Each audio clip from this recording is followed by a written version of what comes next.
আসসালামু আলাইকুম এভরিওয়ান, কেমন আছেন সবাই? আশা করছি সবাই অনেক ভালো আছেন। আলহামদুলিল্লাহ আমিও আপনাদের দয়ায় অনেক ভালো আছি।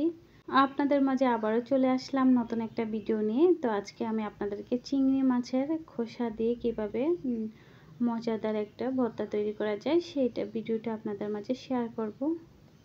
তো বন্ধুরা, এত মজার ভর্তা না হলে ভাত না খেলে চলে না। তো ভর্তাটা কিন্তু খুবই অসাধারণ হয়েছে, খুবই মজা হয়েছে। তো আপনাদের মাঝে এই তো শেয়ার করব কিভাবে আমি ভর্তাটা তৈরি করতেছি।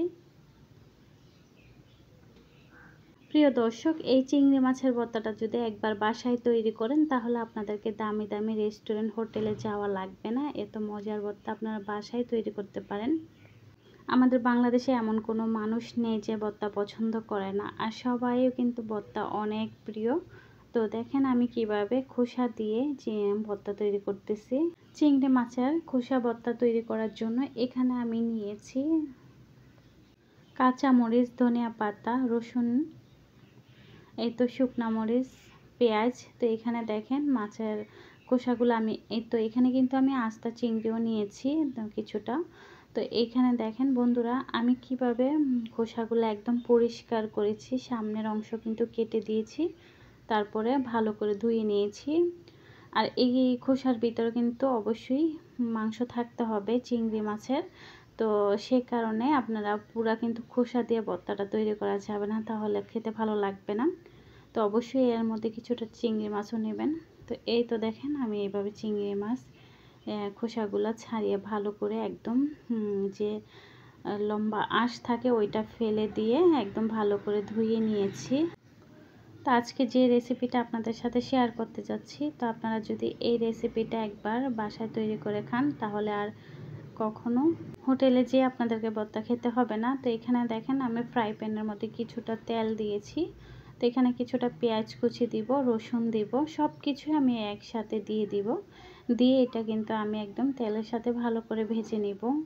আর আমার মা আমি যখন বাড়িতে ছিলাম, বাংলাদেশে ছিলাম, আমার মা কিন্তু প্রতিনিয়ত অনেক কিছুর ভর্তা তৈরি করতো, যেমন চেপা শুটকি, দুন্দল, টমেটো, চিচিঙ্গা, অনেক কিছু দিয়ে আমার মা ভর্তা তৈরি করতো। কাঁঠালের বিচি, আর আমার সবচেয়ে পছন্দের ছিল কাঁঠালের বিচি, টক পাতা কাঁঠালের বিচি। যখনই আমার মা এই ভর্তাটা তৈরি করতো তারপরে আমি তখনই আমার ভাত খেতাম, এত ভালো লাগতো আমার মায়ের হাতের ভর্তা।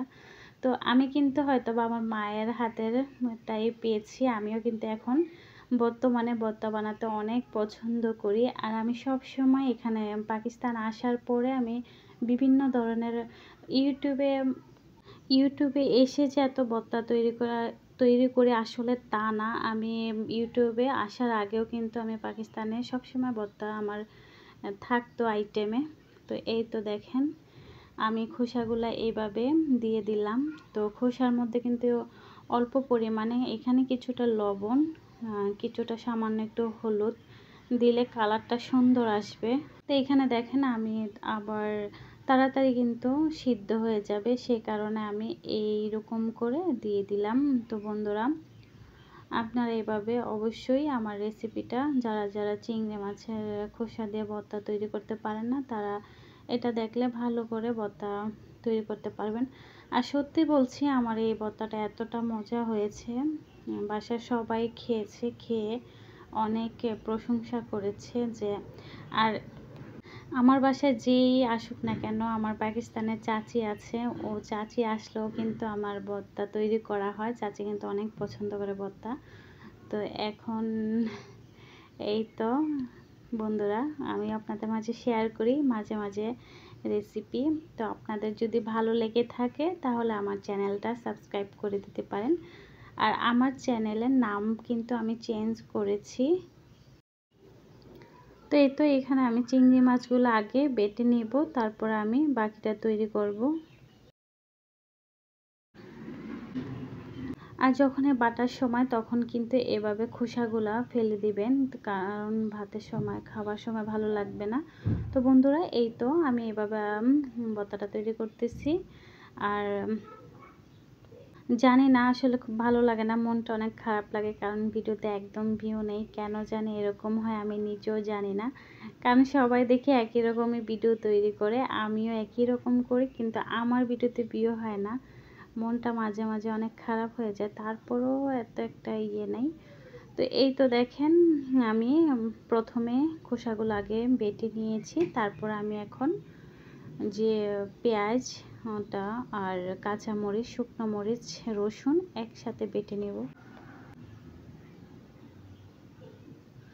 কারণ সবাই অনেক কষ্ট করে ভিডিও আপলোড করে। আর ভর্তা কিন্তু যেরকম খেতে মজা, বানাতে কিন্তু অনেক কষ্ট, অনেক পরিশ্রম লাগে আসলে ভর্তা তৈরি করতে। তো এই তো আমি ভর্তাটা তৈরি করে ফেললাম। এখন একসাথে করে আমি আরেকটা বাটা দিয়ে তারপর আমি এটা উঠিয়ে নেব। আর বন্ধুরা, সত্যি আমার এই ভর্তাটা অনেক মজা হয়েছে, অনেক টেস্ট হয়েছে। আপনারা দেখলেই বুঝতে পারবেন যে ভর্তাটা কতটা মজা হয়েছে। আর প্লিজ, আমার কিন্তু লাইকের সংখ্যা অনেক কম আসে, সুন্দর করে একটা লাইক করে যাবেন। আর লাইক করে আমার ভিডিওটা যারা যারা এতক্ষণ পর্যন্ত আছেন তাদেরকে অসংখ্য ধন্যবাদ। আর ভর্তার মধ্যে তো ধনিয়া পাতা না দিলে ভালো লাগবে না। তো এই তো আমি ধনিয়া পাতা দিয়ে ভর্তাটা তৈরি করে ফেললাম। তো প্রায় কমপ্লিট হয়ে গিয়েছে আমার এই ভর্তার রেসিপিটা। তো আশা করছি আমার এই চিংড়ি মাছের খোসা ভর্তাটা আপনারাও বাসায় তৈরি করে খাবেন।